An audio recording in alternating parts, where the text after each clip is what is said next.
তুমি যত দূরেই চলে যাও না কেন, এক ফোঁটা অশ্রু, একটা সেজদা সব দূরত্ব মুছে দিতে পারে।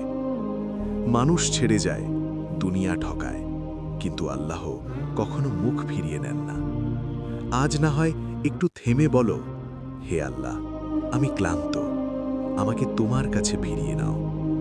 বিশ্বাস করো, এই দোয়াটাই তোমার নতুন শুরু হতে পারে।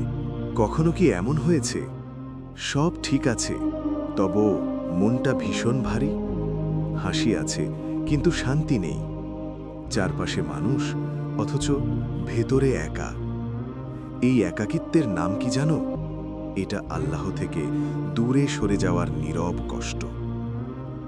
আমরা দুনিয়ার পেছনে দৌড়াই, সময় দেই মানুষকে, কিন্তু যিনি আমাদের নিঃশ্বাস দিয়েছেন তার জন্য সময় নেই। রাতে ঘুম আসে না, চোখের কোণে জমে থাকে অজানা কান্না, অথচ আল্লাহ বলছেন, ডেকে দেখো, আমি তো খুব কাছে।